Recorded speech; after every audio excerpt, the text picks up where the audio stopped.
আমি টেনশন করি না। আমার আপনি যে আস্তে করে কথাটা বলছেন দোকানদার শুনে নাই, কিন্তু আপনার রব শুনে গেছে। আপনি শুনেন নাই, আপনার বন্ধু শুনে নাই, বউয়ে শুনে নাই, স্বামীয়ে শুনে নাই, আল্লাহ শুনে গেছে। এবার আল্লাহ ফেরেশতারা ডাইকা জিজ্ঞেস করে, এই আমার নাম নিল এটা কে রে? আমার নাম নিল, এখন বিপদে পড়ে সে কে? ফেরেশতা বলবে, আল্লাহ তোমার একজন অভাবী বান্দা, তোমার একজন দুঃখী বান্দা, তোমার একজন অসহায় বান্দা। রব বলবে, সে কি আমার নাম নিয়েছে সত্য? আল্লাহ শুনলামই তো তোমার নাম নিয়েছে, সে বলছে আমার আল্লাহ আছে। আমার বান্দা কি বলেছে আমি আছি এটা বলেছে? ফেরেশতা বলে যে আল্লাহ হ্যাঁ বলেছে। আল্লাহ পাক বলে যে ফেরেশতা ভিআইপি প্রোটোকলে তাকে সাহায্যের ব্যবস্থা করো। আমার বান্দা যেখানে আমার নাম নিছে, সে যদি হেরে যায়, আমি আল্লাহর শানের ইজ্জতের ক্ষতি আমি সেটা হতে দিব না। আমার বিশ্বাসীদেরকে আমি জয়ী করে ছাড়বো। পরীক্ষা নিয়ে হলো। সুবহানাল্লাহ। মনে থাকবে আজকে থেকে কি বলবেন? সবাই বলেন আরো জোরে। আপনি বললে যে প্রথম দিনে কাজ হয়ে যাবে তা নয়, এটা মনে রাখতে হবে। আপনাকে আগে সেই বিশ্বাস লেভেল পর্যন্ত যেতে হবে। তো সেটার জন্য অভ্যাস আজকে থেকে করতে পারবো ইনশাআল্লাহ। এবার বলেন 5 ওয়াক্ত নামাজ চলবে? আর একটু জোরে। 5 ওয়াক্ত নামাজ চলবে? ব্যস্ততা আছে না? চাকরি আছে না? ব্যবসা আছে না? সংসার আছে না? রান্না আছে না? গাড়ি আছে না? ফাঁকে ফাঁকে ফাঁকে ফাঁকে আমি প্রত্যেকটা দোকানদারকে বলবো, জায়গা পাইলেই একটু জায়গা রাখবেন দোকানে নামাজটা পড়ার জন্য।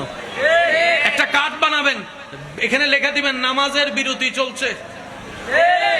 কথা বলেন আরো জোরে বলেন। আপনিও নামাজ না পড়লে পড়ে নেন, একটা কার্ড লাগাই দেন, নামাজের বিরতি চলছে, আপনিও নামাজ না পড়লে পড়ে নেন।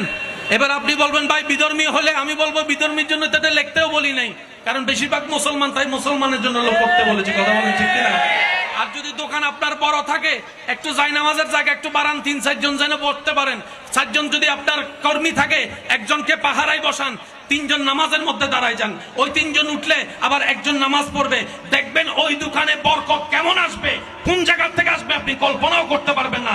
রব বলে যে হাজার ব্যস্ততার মধ্যেও যে আমি রবকে স্মরণ করে, আমি রব তাকে স্মরণ রাখি। বলেন না সুবহানাল্লাহ। তাহলে নামাজ বাদ দেওয়া যাবে? আওয়াজটা আরো বড় লাগবে। নামাজ বাদ দেওয়া যাবে?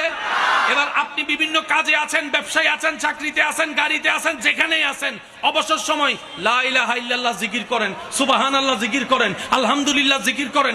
এই এক একটা সেকেন্ডের জিকির কাল হাসরের ময়দানে পাহাড়ের মতো সওয়াব হয়ে আপনার সামনে দাঁড়ায় যাবে। কারণ আমাদের হায়াত কি লম্বা না কম?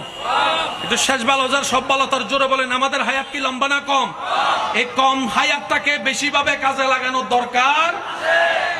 আল্লাহ পাক আমাদের সবাইকে কবুল করুন। তিমি জগতের সবচেয়ে বড় মাছের নাম নীল তিমি। বলেন কি মাছ? নীল তিমির যে বাচ্চা আজকে হয়েছে, ওই বাচ্চার মাথাটা হচ্ছে যে ওই মাথায়, লেজটা হবে এই মাথায়। এবার যার মাথা ওইখানে, লেজ এখানে, ফেট কদ্দর।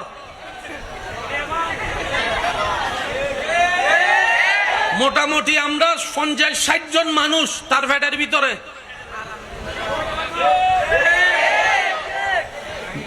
যে ফ্যাট চালানোর জন্য যারা 2 নম্বরই করে, এইরকম 50-60 জন মানুষ আইটা যাবে এই ফ্যাটে। বুঝে নেন না, লা কিলো তাক ফিহিল ইশারা।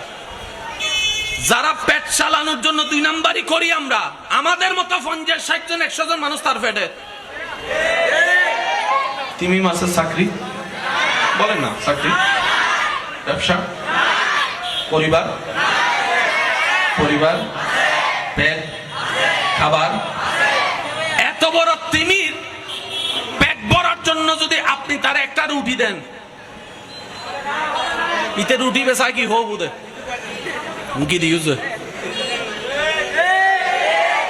কারণ এত বড় পেটে একটা রুটি মানি একটা সাগরে একটা পাথর মারলেন।